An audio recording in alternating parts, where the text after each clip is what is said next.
కొంతకాలం క్రితం కేబీఆర్లో కూడా మనకి ఉండేది కదా అంటే కేబీఆర్ని కూడా కొంతవరకు తీసేసుకుంటారని చెప్పి. కేబీఆర్ ఫ్లైఓవర్స్ ఒక ఇష్యూ వచ్చిందండి అప్పుడు 2016లో. సో అది ఇప్పుడు చేస్తున్నారు. We're not stopping it. ఎందుకంటే ఇంకా వాట్ ఎవర్ రీజనింగ్ గవర్నమెంట్ ఇచ్చిన ఎప్పటి నుంచో నేను ఒకటే అడుగుతున్నాను, కేబీఆర్ చుట్టూ ట్రాఫిక్ని వన్ వే చేస్తే వీ డోంట్ నీడ్ ఫ్లైఓవర్స్. అదొక్కటి మాత్రం చేయట్లేదు. So this whole push for building కొత్త ఫ్లైఓవర్లు అవి మనం ఎక్కడో దగ్గర ఆపాలి. అంటే ఎంతవరకు మనం చేస్తూ వెళ్తాము? We can't they should be some limit. So ఇది we're hoping that this will be the first point where we stop, put our foot down, work with the government, convince them and then convert దాన్ని ఒక పాకలాగానే ఉంచి పెట్టమని. అంటే నిజంగా 400 ఎకరాలు చాలా పెద్ద స్థలం. ఇప్పుడుండే మనకి పాపులేషన్ రష్కి we need more space land. ఇంకా ఆప్షన్ 2 ఏంటి? If you were to offer 400 తర్వాత ఇంకా ఉంది అక్కడ area which is again ownership లేని ఏరియా. హెచ్సియుకి ఓనర్షిప్ లేదు. అవును, they are in possession from a long time, కానీ ఓనర్షిప్ డాక్యుమెంట్స్ లేవు. సో ఇంకా ఈ 400 acres కాకుండా ఇంకా ఉన్నాయి. ఇప్పుడు ఇది పోయిందంటే రేపు అవి కూడా పోతాయి ఖచ్చితంగా. మరి ఇది ఆపడం అంటే దీన్ని ఎలా, ఇది కంప్లీట్గా ఇంకా ఆపేసినట్టేనా లేక మళ్ళీ దీనికి టాక్స్ నడుస్తాయంటారా? నిన్న ఈవినింగ్ నేను చూసిన రిపోర్ట్స్ లోపల government wants to set up a committee, they want involve the civil society.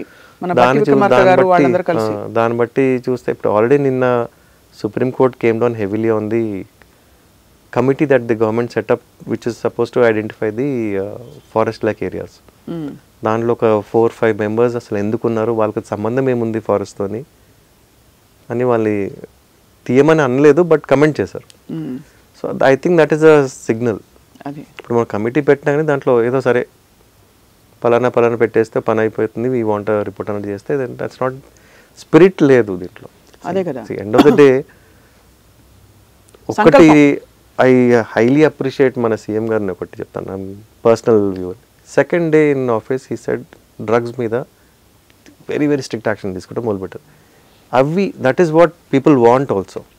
Hydraa to a large extent we're very happy, లేక్స్ని రివైవ్ చేస్తున్నారు, that is what people want. సడన్గా ఇది వచ్చేటప్పటికి ఆ రెండు బొమ్మ అతకట్లేదు. ఒకటి పర్యావరణ వ్యతిరేకం, ఒకటి పర్యావరణ అనుకూల. సో కాబట్టి ఇక్కడ ఆబ్వియస్లీ మీరు అన్నట్టు I understand your point Uday గారు. బట్ దీనికి అంటే మరి ఇప్పుడు ఇప్పటికీ తాత్కాలికంగా నిలిపివేసినట్టే ఇది, temporary stop. After that committee ఏం నిర్ధారిస్తుంది? చెట్లు ఉన్నాయా? ఎస్. వన్యప్రాణులు ఉన్నాయా? ఎస్. ఇప్పటికి పారిపోయి ఉంటాయి కదా అన్ని. అంటే పక్కన ఏరియా ఉంది కానీ దాంట్లో ఉన్నాయి, దానిలో తలదాచు. వాటికి ఎక్కడికి వెళ్తే దే కాంట్ గో ఎనీవేర్ కదా. ఎంత గుండె పిండేసినట్టు ఉంటుంది కదా if you actually think of it.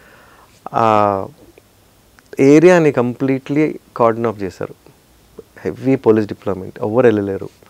సరే దాన్ని జాగ్రత్త పడుతున్నారంటే అది కాదు, దాన్ని కంప్లీట్లీ డిస్ట్రాయ్ చేస్తానికి ప్రొటెక్ట్ చేస్తున్నారు. చాలా అన్యాయం కదా అది.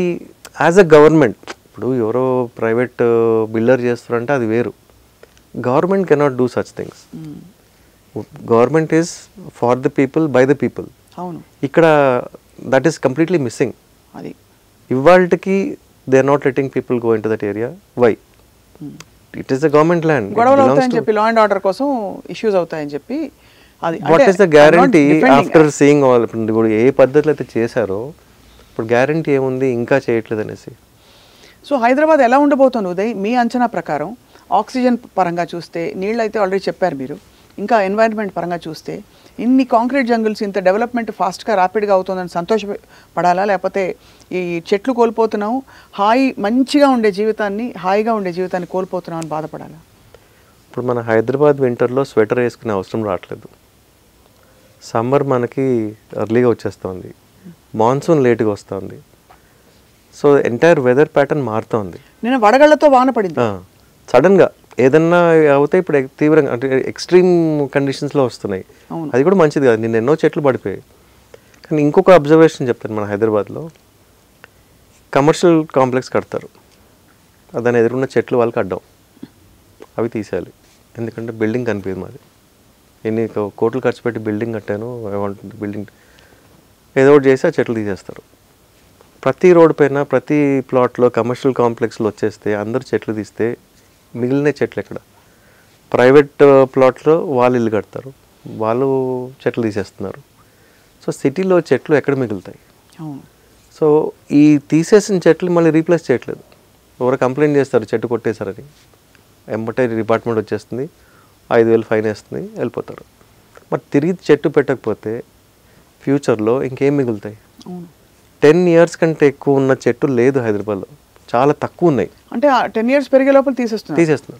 ఏదో రోడ్ వైడింగో ఫ్లైఓవరో. నేను ఈ మీరు అన్నారు కదా ఇందాక హరితహారం, పెట్టే లెక్క పెడుతున్నారు, తీసే ఎవరైనా లెక్క పెట్టారా? తీసేవి అంటే మీరే చెప్పాలి లెక్కలు. ఇంపాసిబుల్ అని, ఒక్క డేటా లేదు. చాలా తీస్తారు అయితే. అది అసలు లెక్క లేదు. ఇప్పుడు నాట్ దట్ ప్రీవియస్ గవర్నమెంట్ ఏం చేయాలని అనలేను, వాళ్ళు చేశారు. బట్ ఎంతవరకు చేస్తూ వెళ్తాము? ఎక్కడ మార్పు వస్తుంది? Who's going to stop it?